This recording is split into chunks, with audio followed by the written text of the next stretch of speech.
கால சர்பதோஷம் கேள்விப்பட்டிருப்பீங்க. சர்பதோஷம் வேறு, கால சர்பதோஷம் வேறு. கால சர்பதோஷம்னா கேதுலேருந்து ராகுக்குள்ளே எல்லா கிரகங்களும் அடைபட்டு கிடந்தால் அதுக்கு பேர் கால சர்பதோஷம். அதிலே கால சர்ப யோகம்னு ஒன்று வரும். அப்படி எப்படின்னா, ராகுவுக்கும் கேதுவுக்குள்ள கிரகங்கள் அடைபட்டு கிடந்தா, ராகுலேருந்து கேதுக்குள்ளே கிரகங்கள் அடைபட்டு கிடந்தா கால சர்ப யோகம். அவங்க ஆன்டி கிளாக் வாய்ஸில் சுற்றுவாங்க. அதை ஞாபகம் வச்சுக்கணும். மற்ற கிரகங்கள் கடிகாரம் மாதிரி சுற்றிட்டுருக்கோம். கடிகாரத்துக்கு எதிர் திசையில் சுற்றுறது ராகுவும் கேதுவும். அந்த மாதிரி நீங்கள் கற்பனை பண்ணிக்கிட்டு பார்த்தீங்கன்னா தெரிஞ்சிடும். கேதுலேருந்து கிரகங்கள் ஃபுல்லாக அடைப்பட்டு ராகுவோடு முடிஞ்சிடணும். ராகுவை தாண்டி இல்லாமல் இருந்தால் அதுக்கு பேர் கால சர்ப தோஷம். கேது ராகுவுக்கு இடையில, ராகுலேருந்து ஆரம்பித்து கேதுவுக்குள்ளே கிரகங்கள் இருக்குது, ரெண்டு பேத்துக்குள்ளே முடிஞ்சிருச்சு, அதை தாண்டி வரல அப்படின்னா அதுக்கு பேர் கால சர்ப யோகம். இந்த தோஷம் கடுமையாக இருக்கும். நம்ம வாழ்க்கையில் அந்தந்த காலகட்டத்தில் நடக்க வேண்டிய விஷயங்கள், திருமணம், குழந்தை பேர், தொழில், இதிலெல்லாம் ஏதாவது ஒன்றுலாம் தடை கொடுத்துட்ருக்கோம். சிலர் அந்த மாதிரியான தோஷம் இருந்து அவங்க லைஃப்பில் எல்லாமே அவங்களுக்கு கிடச்சிருக்கும். ஆனால் ஒரு காலகட்டத்துக்கு அப்புறம் அப்படியே ஸ்டக்காகி நின்றுடும். அவங்க இயல்பாக இருக்க மாட்டாங்க. அதாவது அவங்கள ஒரு வேலை பார்த்துட்டு இருந்தாங்கன்னா சரின்ட்டு அந்த வேலையில் இருக்க மாட்டாங்க. வேலை பார்க்க அடம் பிடிப்பாங்க. ஏதோ ஒன்று பெருசாக ஒரு தடை நிற்கும். நகட்டவே முடியாத ஒரு தடை நிற்கும். அதுக்கு பேர் தான் கால சர்ப தோஷம். இதை பற்றி நான் விளக்கமாக சொல்லணும் அப்படின்னு நினைக்கும்போது இறைவன் திருவருளால் எனக்கு லைவாகவே சொல்லணும், லைவானா நடப்பிலையே சொல்லணும் ஒரு அமைப்பு இருந்திருக்கு. அதுக்காக நான் இந்த பஞ்சாங்கத்தை எடுத்துக்கிட்டேன். இந்த பஞ்சாங்கத்தில் பார்த்திங்கன்னா சித்திரை 1 திங்கக்கிழமை பிறக்குதுங்க. அன்றைக்கி என்ன நட்சத்திரம்னா சுவாதி நட்சத்திரங்க. சுவாதி நட்சத்திரம் அப்படின்றது இந்த ராசியில் இருக்கும். துலா ராசியில் சுவாதி நட்சத்திரம் இருக்கும். சுவாதி, விசாகம்னு அப்படியே வரிசையாக நட்சத்திரங்கள் உங்களால் பார்க்க முடியும். இதாக இருக்குது, பார்த்துக்கிட்டிங்களா?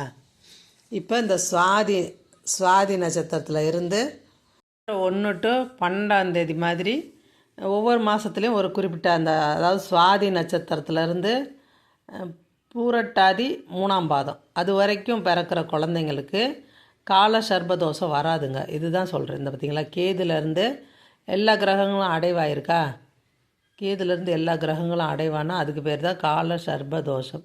ஒரே ஒரு கிரகம் வெளியில் இருந்துச்சுன்னா கூட, இவங்களுக்கு வெளியில் ஒரு கிரகம் இருந்தால் கூட அது நார்மலான ஜாதகம்.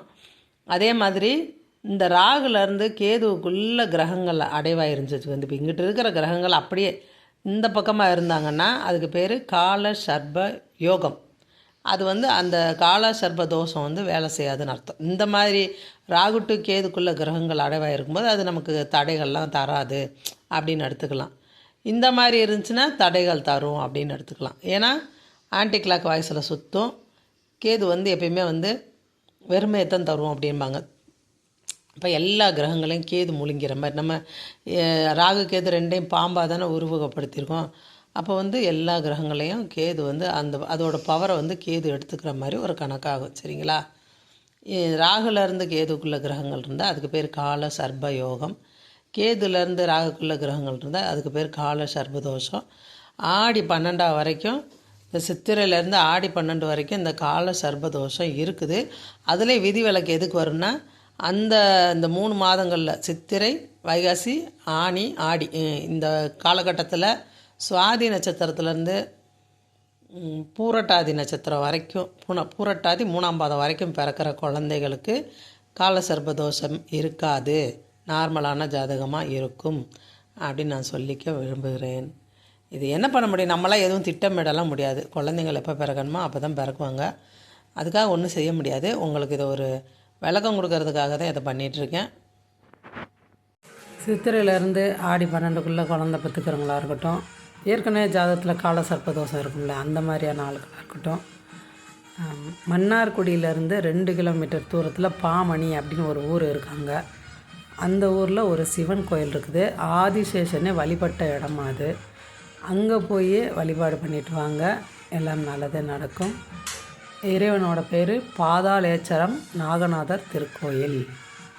அப்பர், சுந்தரர், சம்பந்தர், மாணிக்கவாசகர் சொல்லுவோம்ல, இதில் சம்பந்தரால் பாடல் பெற்ற திருத்தலம். அது ரொம்ப பழமையான திருக்கோயிலுங்க. போய் தரிசனம் பண்ணிட்டு வாங்க. ஆண்டவனோட அருள் உங்களுக்கும் உங்கள் குடும்பத்தில் உள்ள அனைவருக்கும் கிடைக்கட்டும். நன்றி, வணக்கம்.